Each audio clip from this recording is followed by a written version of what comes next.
All right, here we are. We're almost done. Week 7, 2 weeks of class left. This is a pretty moderately slower week. We don't have quite as much going on. One of the reasons is that I encourage you to go into week 8 and start your capstone project. Keep in mind, that you need to do your museum visit, so don't put that off until the last minute. But here's what we've got going on this week, your lecture and quiz. We're talking about art and identity this week. We're going to be talking about the body. We're going to be talking about gender. Some of those ideas, some really interesting concepts go into this lecture. We also talk about suburban art and urban art a little bit. So this is kind of a fun lecture, not a terribly long one either, so hopefully gives you a little bit of a break. Very little vocabulary going on here, and quiz is attached there as well. As always, open book, open note, one attempt to complete that. Your artist of the week is Cindy Sherman. You do not have any Q&A for this week, but she is one of my personal favorite modern contemporary artists. She kind of is at the end of the modern era, more of that contemporary era. This is from one of her very iconic series called Untitled Film Stills. So I want you to go ahead and explore her website. So you can go ahead and click here to explore her website. And then I have a couple other sites for you to explore her work and a clip for you to watch. So again, I want you to consider how Cindy Sherman disrupts our ideas of identity, gender, self-awareness. This is extra. This isn't anything that you are required to do for credit, but I hope that you do engage with this artist. She's quite brilliant and brings up some really interesting ideas about identity, which I think is very relevant here in 2015. Okay, you do have a reflect due this week, so this is done as a journal. So I want you to use Google Art Project and select one of the following collections to explore. I apologize, I said this was a journal. This is a blog entry, but it's not like a discussion board where you have to participate with peers. It's basically like a journal that the rest of the class can see.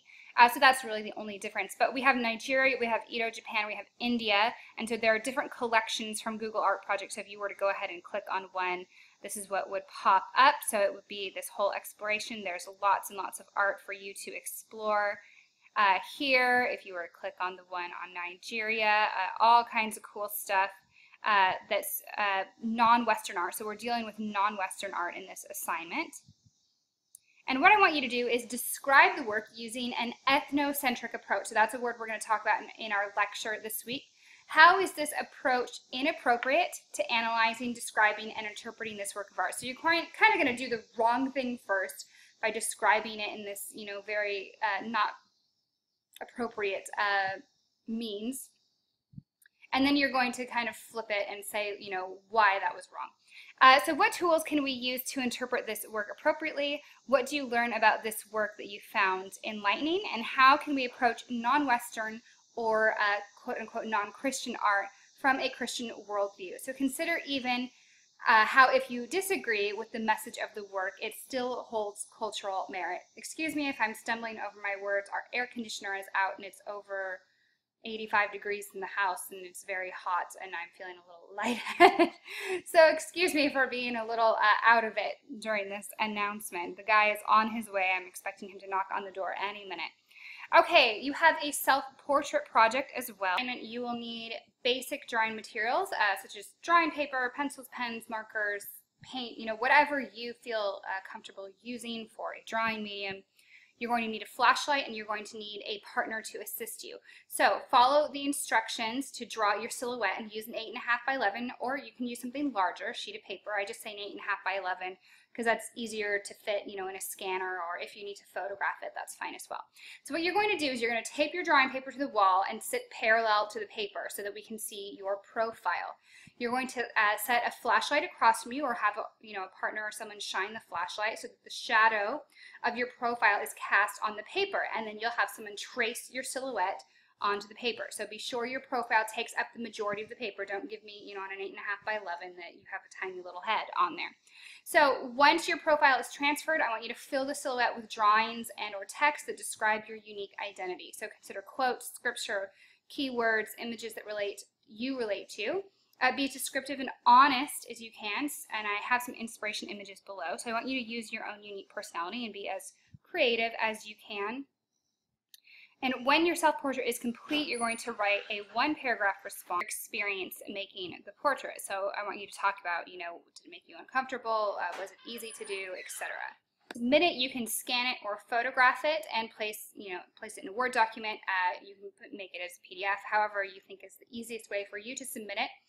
Your assignment should include a title page followed by the collage or self-portrait, and then followed by your write-up. So here's some inspiration that I've given. I want you to really look at the amount of detail. While I don't expect you to be professional artists, I do expect you to fill in the silhouette. Sometimes I have students, they leave so much blank space. Try not to do that. Fill it with as many things as you can. Different things too. Don't just give me one idea. Let me see all the different facets of your personality. So this is another one that you can see. So I've given you some examples that have used quite a bit of creativity. These are of course professional artists, but I want you to see kind of the concept that I'm looking for. And I want you to really go for it. So think outside the box, do as much as you can in these, but have fun with it. So that's what you've got. You have your self-portrait project due. You have your Reflect blog that is on non-Western art. Artist of the Week, no Q&A for this one. You have your quiz and your lecture. And guess what? We're done with the book at this point, so no more reading. So enjoy this week. Again, look ahead to week 8. I will be doing, of course, an announcement to go over that project next week. But if in the meantime you have any questions, please do not hesitate to ask. Be looking for your week 6 grades to be done, of course, by Friday at the latest this week. And have a wonderful, wonderful week, everyone, and stay cool.